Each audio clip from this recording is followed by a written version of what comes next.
CMO office నుండి వస్తున్నటువంటి సమాచారం ఏంటి అంటే, లేదు రేవంత్ రెడ్డి గవర్నర్ కోటాలో ఎమ్మెల్సీ పదవి అడగడానికి పోలేదు. రేవంత్ రెడ్డి గవర్నర్ సార్ని కలిసింది ఈ నెల ఎప్పుడు జూన్ 12వ తారీఖు గవర్నర్కి సంబంధించినటువంటి మీటింగ్ ఉంది. అయితే ఈ మీటింగ్ ఏంటంటే డ్రగ్స్కి సంబంధించినటువంటి డ్రగ్స్ నియంత్రణ చేయాలి అని గవర్నర్ సార్ కూడా రేవంత్ రెడ్డితో చెప్పిండట. డ్రగ్స్ ఎక్కువైపోయింది హైదరాబాద్లో, డ్రగ్స్ నియంత్రణ చేయాలి. చాలామంది చదువుకునేటటువంటి విద్యార్థులు స్టూడెంట్స్ డ్రగ్స్ తీసుకుంటున్నారు. సో స్కూళ్ళల్లో కాలేజీలలో విద్యార్థులతోటి ప్రమాణం చేపియాలి, మేము డ్రగ్స్ ఎట్టి పరిస్థితులలో తీసుకోము, డ్రగ్స్ ముట్టుకోము, డ్రగ్స్ జోలికే పోమని చెప్పి అందరితోటి ప్రమాణం చేపియాలని చెప్పి గవర్నర్ సార్ రేవంత్ రెడ్డితో చెప్పిండట.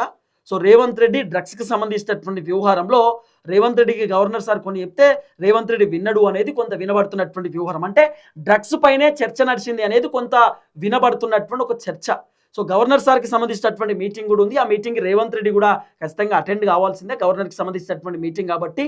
సో ఆ మీటింగ్ గురించి డిస్కస్ చేసిరు అనేది కొంత వినబడుతున్నటువంటి వ్యవహారం. సో ఓవరాల్గా అయితే గవర్నర్ కోటాలో ఎమ్మెల్సీకి సంబంధించినటువంటి అంశం ఒకటి తెరపైకి వచ్చిందని చెప్పి కొంత వినబడుతున్న చర్చ. లేదు ఆ అంశమే రాలేదు, కేవలం డ్రగ్స్ గురించే మాట్లాడుకోరు అనేది కొంత వినబడుతున్నటువంటి అంశం. కానీ అజారుద్దీన్కి సంబంధించినటువంటి మంత్రి పదవి మాత్రం పోయేటటువంటి అవకాశాలు ఉన్నాయి. అజారుద్దీన్ మంత్రి పదవికి రాజీనామా చేయాల్సిందే, వేరే ఆప్షన్ లేదనేది కూడా కొంత వినబడుతున్నటువంటి చర్చ. సుమారు గంట సేపు శివప్రసాద్ సార్తో మాట్లాడిండు రేవంత్ రెడ్డి, గవర్నర్ గారితో మాట్లాడిండు, గవర్నర్ గారితో డిస్కస్ చేసిండు. గవర్నర్ సార్తో దాదాపు 1 అవర్ సేపు డిస్కస్ చేసేటటువంటి కార్యక్రమం చేసిండు రేవంత్ రెడ్డి. గవర్నర్ గారు కూడా చాలా క్లియర్గా ఆయనే స్పందించినట్ట, మంచిగానే మాట్లాడిండట. సో చూద్దాం, ఆలోచిద్దాం అనేటటువంటి మాట కూడా చెప్పిండు అనేది కొంత వినబడుతున్నటువంటి వ్యవహారం. మరి మొత్తానికైతే లోక్ భవన్లో అజారుద్దీన్కి సంబంధించిన చర్చ నడవలేదని ఒకవైపు వినబడుతుంది. లేదా అజారుద్దీన్కి సంబంధించిన మంత్రి పదవి కోసమే రేవంత్ రెడ్డి గవర్నర్ సార్తో కలిసిండు అనేది కొంత వినబడుతున్నటువంటి వ్యవహారం. లేదు ఇట్లా కాదు గవర్నర్ సార్ దగ్గర పోయింది డ్రగ్స్కి సంబంధించినటువంటి అంశం పైన అని చెప్పి కొంత వినబడుతున్నటువంటి చర్చ.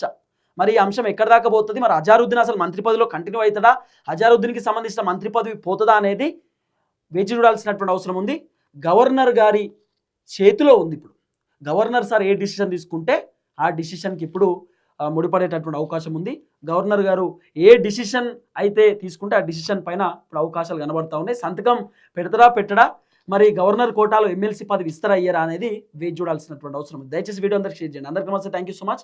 ఇంకోటి ఏంటంటే రేవంత్ రెడ్డి కన్ఫ్యూజన్లో ఉన్నాడు. అనవసరంగా ఆయన ఇచ్చినాం కదా మంత్రి పదవి అనేటటువంటి ఆలోచన ఉంది. ఏంటంటే జూబ్లీ హిల్స్ ఉప ఎన్నికలలో మైనార్టీల ఓట్ల కోసం రేవంత్ అన్న ప్లాన్ చేసిండు. మొత్తానికైతే జూబ్లీ హిల్స్లో నవీన్ యాదవ్ గెలిచింది కదా, కాంగ్రెస్ వచ్చింది కదా, ఇక రేవంత్ అన్న రిస్క్ తీసుకుంటాడా తీసుకోడా అనేది కూడా చూడాల్సిన అవసరం ఉంది.